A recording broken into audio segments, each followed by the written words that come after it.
At least now she knows what she was really worth to him. Those were the words I heard just minutes after my husband's funeral ended, and they stopped me cold in the middle of the church parking lot. I did not have to turn around to recognize the voice. It belonged to my mother-in-law, Margaret Carter. The woman had spent nearly 24 years believing that I married her son for his money, and apparently, not even his death had softened that opinion. A few people standing near her let out uncomfortable laughs. Others looked away. Nobody corrected her. Nobody defended me.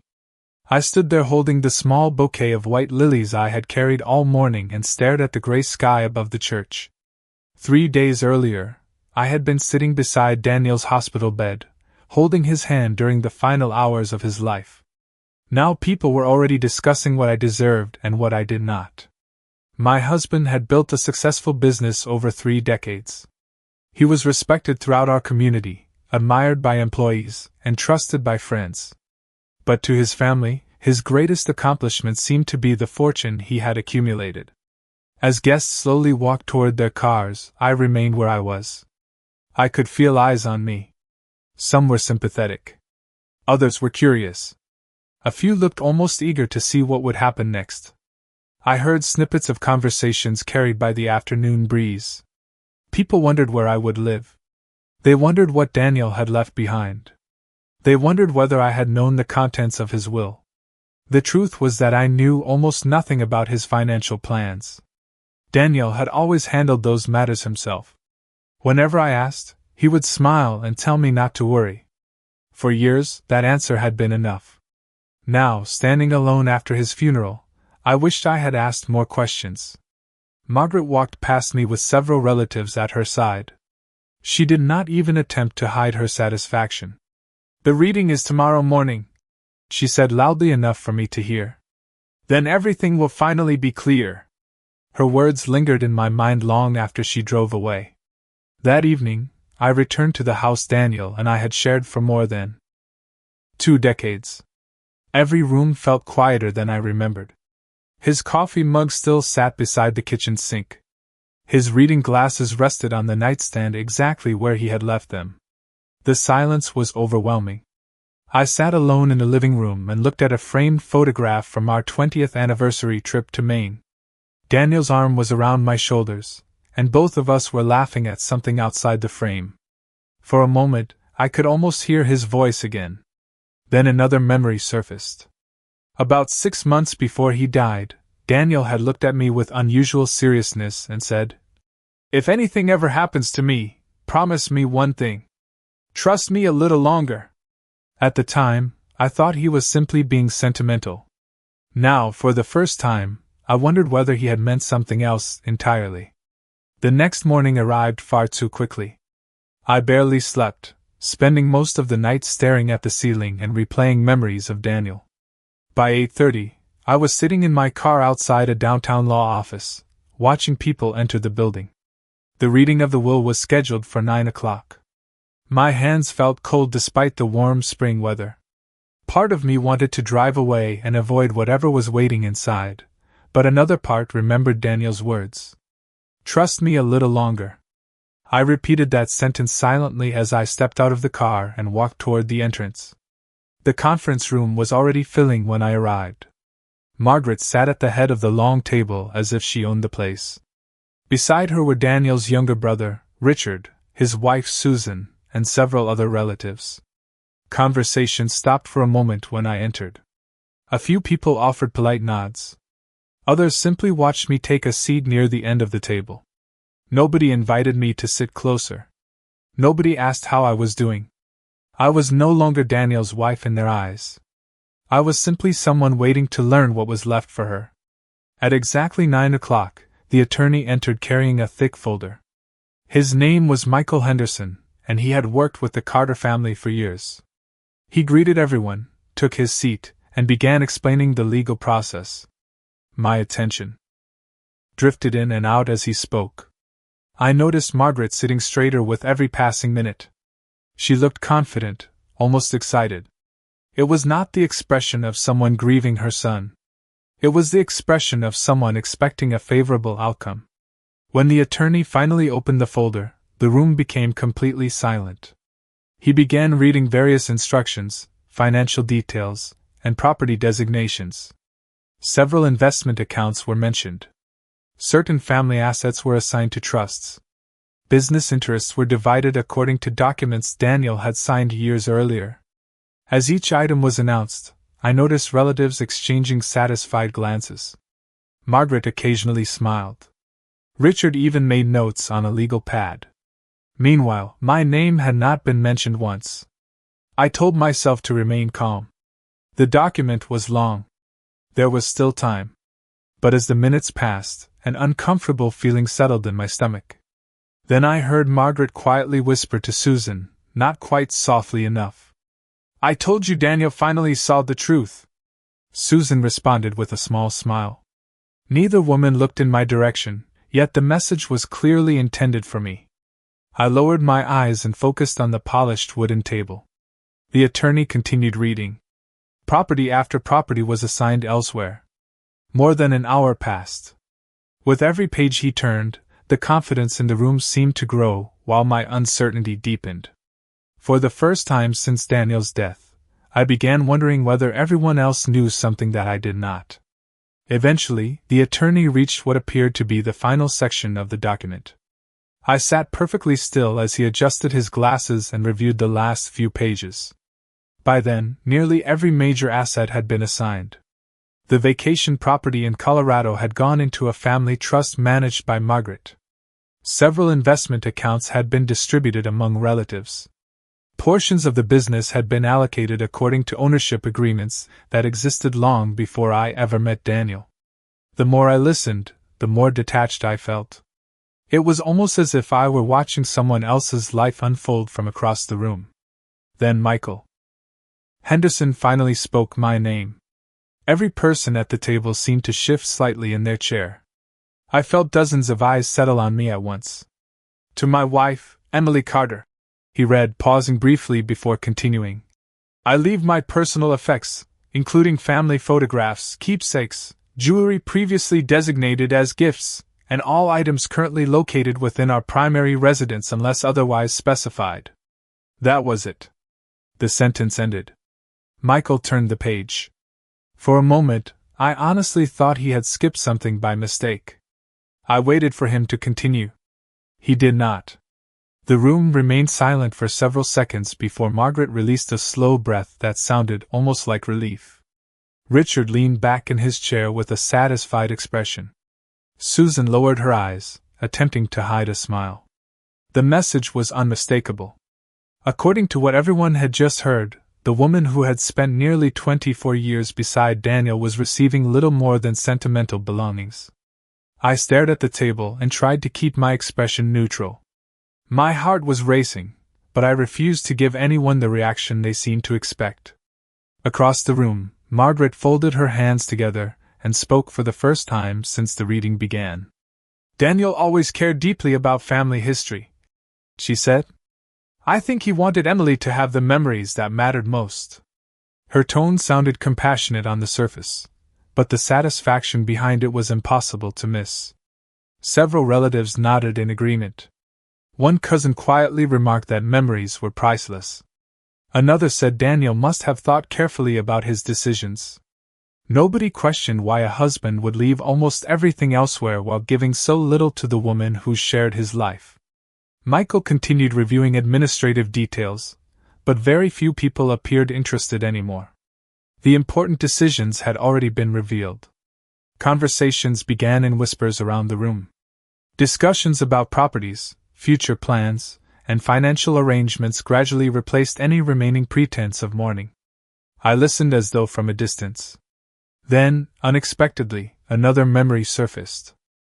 About a year earlier, Daniel and I had been sitting on our back porch watching a summer storm roll across the horizon.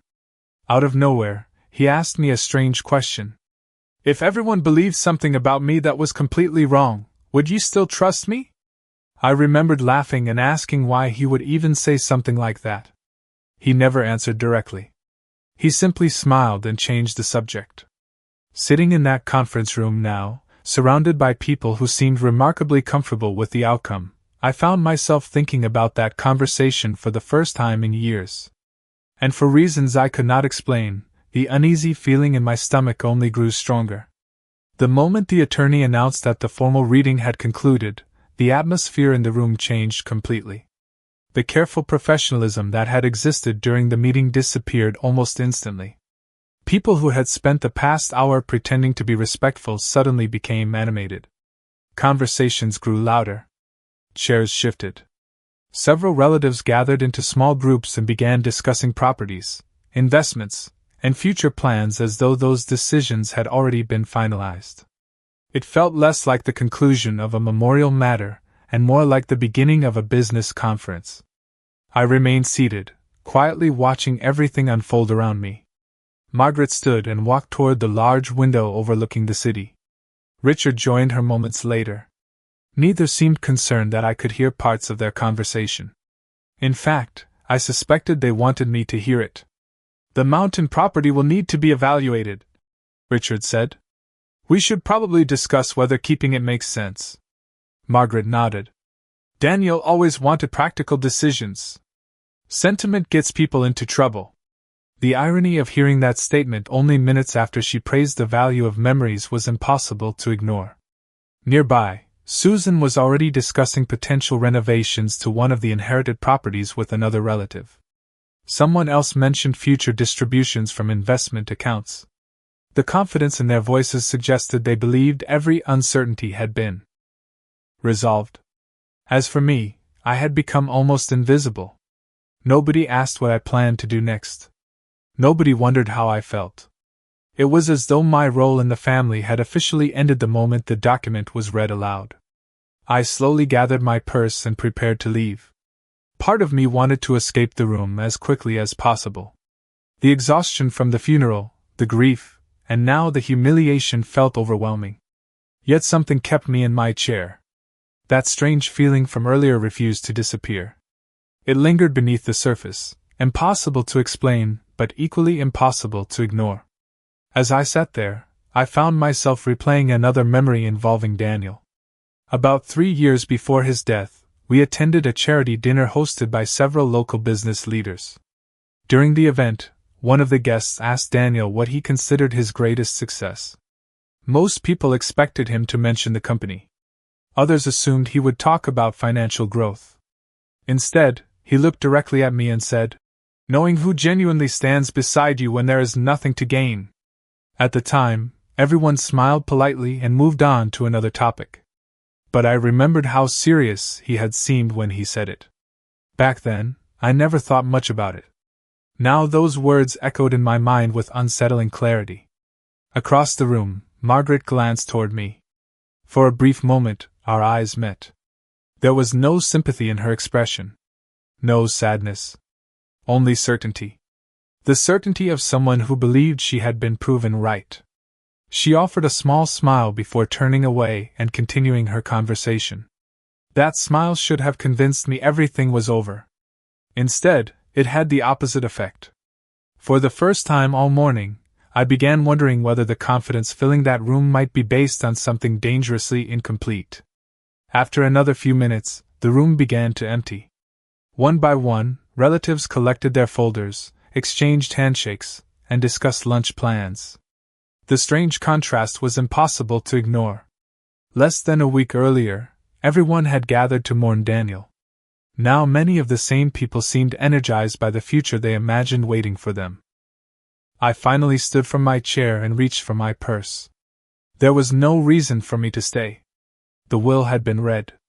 The decisions appeared final. Whatever questions remained would have to wait.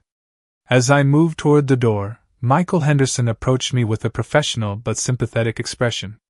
"Mrs. Carter," he said quietly, "if you have any questions regarding the estate administration process, please feel free to contact my office." I thanked him politely. His words sounded sincere, but they also carried the unmistakable tone of someone trying to soften disappointing news. Before I could respond further, Margaret appeared beside us.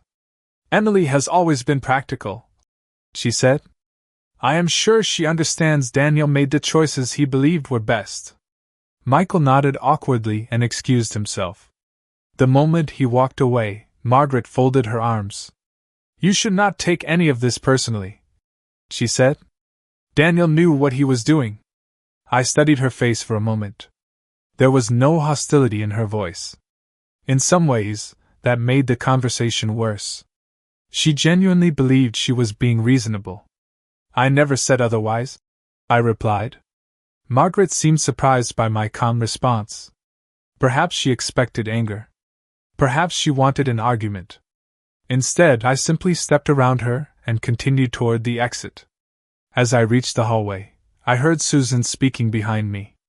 "At least everything is settled now," another relative agreed. "Yes. No more uncertainty." Those words stayed with me as I walked toward the elevators. No more uncertainty. Strangely, I felt the exact opposite. The deeper I thought about everything that had happened, the less sense it made. Daniel was meticulous. He planned vacations 6 months in advance. He kept records of everything. He reviewed important decisions repeatedly before acting. Yet I was somehow expected to believe that the same man who carefully planned every aspect of his business had decided to leave nearly every significant asset elsewhere without ever discussing it with me. The explanation felt incomplete. The elevator doors opened. I stepped inside and pressed the button for the lobby. As the doors began closing, another memory surfaced. About 2 months before his death, Daniel had asked me where I kept the spare key to our home's safe. The question seemed ordinary at the time. Later that evening, I noticed he had spent several hours alone in his office. When I asked what he was working on, he smiled and said, "Just making sure everything ends up exactly where it belongs." At the time, I assumed he was referring to business paperwork. Now I was no longer certain. The elevator reached the lobby.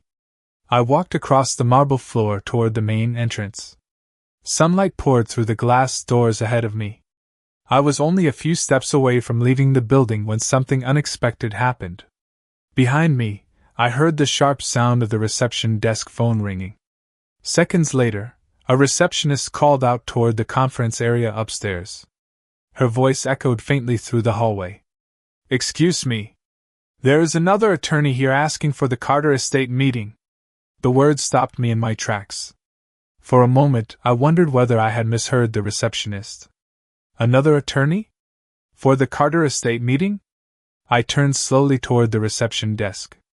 Several other people had heard the announcement as well. Conversations that had been drifting through the lobby suddenly quieted. Upstairs, movement echoed from the conference area as individuals who had been preparing to leave paused in confusion. A few seconds later, the elevator doors opened again. Michael Henderson stepped out with a puzzled expression and approached the receptionist. I could not hear every word they exchanged, but I saw her hand him a business card. His eyes narrowed as he read the name printed on it.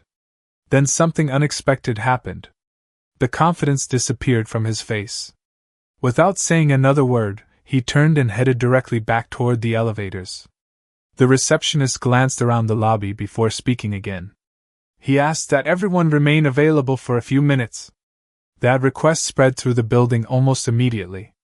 People who had been walking toward the parking garage stopped. Others returned from the hallway. Even Margaret, who had been preparing to leave with Richard and Susan, looked visibly irritated by the interruption. "This is ridiculous," she said loudly. "The matter has already been concluded." Yet despite her objection, she did not leave. Neither did anyone else.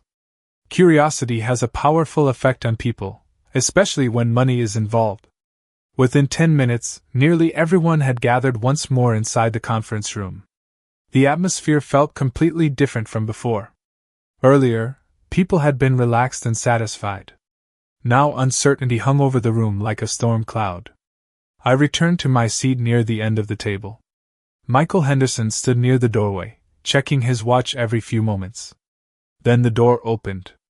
The man who entered appeared to be in his early 60s. He wore a dark navy suit and carried a slim leather briefcase that looked worn from years of use. His silver hair was neatly combed, and his expression remained calm despite the attention focused on him. He walked into the room with quiet confidence, and stopped beside the conference table. "Good afternoon," he said. "My name is Jonathan Reeves." Nobody spoke. Jonathan looked around the room carefully before continuing. "I apologize for the interruption. However, I was instructed by Daniel Carter to appear here under very specific circumstances." The room became so quiet that I could hear the faint hum of the air conditioning system. Margaret crossed her arms. "What circumstances?" she demanded. Jonathan opened his briefcase and removed a sealed envelope along with a thin document folder. He placed both items on the table without opening them. "My instructions were simple," he replied. "If a meeting regarding Mr. Carter's estate concluded without certain materials being presented, I was to deliver them personally." For the first time all day, I saw genuine uncertainty appear on Margaret's face. And as I stared at the sealed envelope resting on the table, I suddenly remembered Daniel's final words with perfect clarity. "Trust me a little longer." Jonathan Reeves waited until every eye in the room was focused on him before taking a seat near the center of the table. Nobody interrupted him. Even Margaret remained silent. The sealed envelope and document folder seemed to command more attention than anything else in the building. Jonathan rested one hand on the envelope and looked toward Michael Henderson. "Before I proceed, I need to establish one fact for the record," he said calmly. "Did you complete the reading of the estate documents that were provided to your office?" Michael nodded. "Yes," Jonathan continued. "And were you aware that Mr. Carter maintained separate legal instructions through my firm?" A brief silence followed. Michael hesitated before answering. "No, I was not." Several people exchanged uneasy glances. Jonathan opened the folder and removed a collection of papers secured with a legal binder clip. "That is consistent with Mr. Carter's intentions," he said. "These documents were intentionally withheld until after the primary estate review concluded." Margaret leaned forward. "Why would Daniel do that?" she asked. Jonathan looked directly at her. "Because he instructed me to." The answer landed heavily in the room. Nobody seemed satisfied by it, but nobody could argue with it either. Jonathan began reviewing several pages. He explained that Daniel had retained his services nearly 7 years earlier. During that time, multiple legal instruments had been created, revised, and secured under strict confidentiality agreements. None of those materials had been filed through the same channels as the documents reviewed earlier that morning. My pulse quickened as I listened. Every sentence felt like another piece of a puzzle I never knew existed. Then Jonathan removed a single sheet from the stack and placed it on the table. "Mr. Carter left specific instructions regarding this meeting," he said. "He anticipated that certain assumptions would be made once the initial documents were presented." Richard immediately frowned. "What assumptions?" Jonathan glanced briefly at the paper before reading aloud. "That those present would believe they had received a complete picture of my intentions." The room became silent again. Those were Daniel's words. I recognized the rhythm of his writing immediately. Jonathan continued reading. "If you are hearing this statement, then events have unfolded exactly as I expected." Susan shifted uncomfortably in her chair. Margaret's confident posture began to fade. For the first time all day, nobody looked certain about anything. Jonathan carefully set the page down and opened the sealed envelope. Inside was another letter bearing Daniel's signature. Seeing his handwriting caused an unexpected ache in my chest. It felt as though his voice had suddenly entered the room. Jonathan unfolded the letter and reviewed the first page. A faint smile crossed his face. "Mr. Carter had a remarkable attention to detail," he said quietly. Then he looked directly at me. "Mrs. Carter, before I continue, I believe there is something you should know. According to these instructions, you were never meant to learn the contents of these documents until after everyone else revealed exactly who they were when they believed the story was finished." At that moment, I realized Daniel had not merely prepared legal paperwork. Somehow, he had prepared a test. No one spoke after Jonathan said the word test. The silence felt heavier than anything that had happened all day. Margaret stared at him as though she expected him to take the statement back, but he simply opened the letter and continued. Mr. Carter anticipated that many people would focus on what they believed they were receiving rather than why certain decisions were made. Jonathan read. For that reason, I created a separate structure that would remain undisclosed until after the first review of my estate. Richard immediately shook his head. What separate structure? He asked. Jonathan calmly removed another document from the folder. A private holding company established 6 years ago. The room became still. Through that company, Mr. Carter transferred the majority of his personal investments, business growth assets, and several real estate interests long before the documents reviewed today were prepared. Michael Henderson looked genuinely stunned. He extended his hand and carefully reviewed the paperwork Jonathan handed him. As he scanned the pages, his expression changed completely. These transfers are valid, he said quietly. Everything appears to be properly documented. Susan leaned forward. What does that mean? Jonathan looked directly at her. It means the assets discussed earlier represented only a portion of Mr. Carter's holdings. I heard someone inhale sharply across the table. The confidence that had filled the room less than an hour earlier was disappearing rapidly. Jonathan continued reading from Daniel's letter. Money has a remarkable ability to reveal character. For years I watched people treat one another differently depending on what they believed was available to gain. Some offered loyalty only when it was convenient. Others measured relationships through expectations. A very small number remained constant regardless of circumstances. As the words filled the room, I noticed Margaret slowly lower her eyes. Jonathan turned another page. The person who remained constant was my wife. Emily stood beside me before success arrived. She stood beside me during difficult years when failure seemed possible. She never asked for ownership, demanded control, or measured our marriage through financial outcomes. My throat tightened. Every sentence sounded exactly like Daniel. Not because of the wording alone, but because of the careful thought behind it. Jonathan then opened a final section of documents. According to the instructions contained within the Carter Family Holdings Agreement, primary ownership transfers immediately upon Mr. Carter's passing. Richard leaned forward. To whom? Jonathan answered without hesitation. Emily Carter. The room froze. Nobody moved. Nobody spoke. Jonathan continued. The controlling interest in the holding company, including the investment portfolio, multiple commercial properties, and the majority ownership position connected to future business revenue, transfers directly and exclusively to Mrs. Carter. Michael Henderson slowly removed his glasses. Even he appeared astonished by the scale of what he was reading.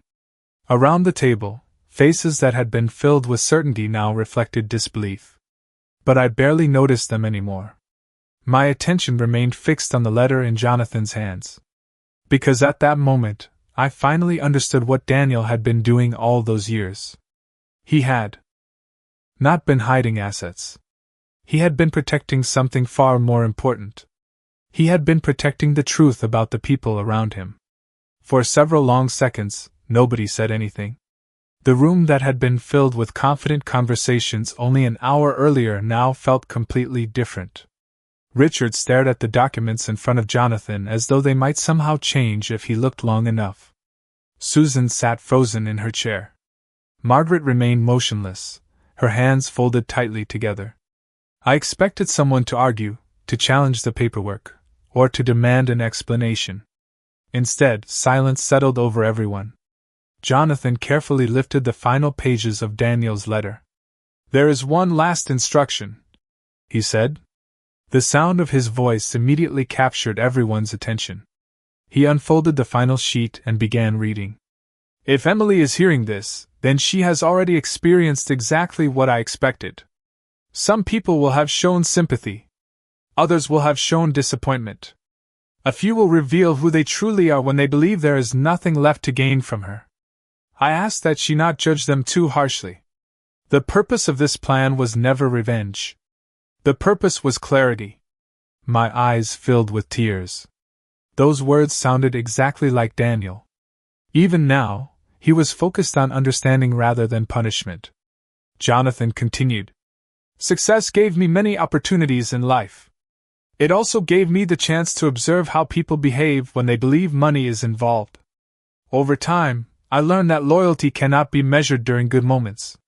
It reveals itself during uncertainty. Emily never needed proof of what I owned to stand beside me. She never treated me differently when business was strong or when it struggled. She simply loved me. That is why I trust her with everything that remains. The room stayed silent as Jonathan lowered the letter. Nobody challenged a single word. Nobody could. Because the truth was sitting plainly in front of everyone. Earlier that morning, many of the people in that room had already begun discussing properties, investments, and future plans before Daniel's memory was even a week old.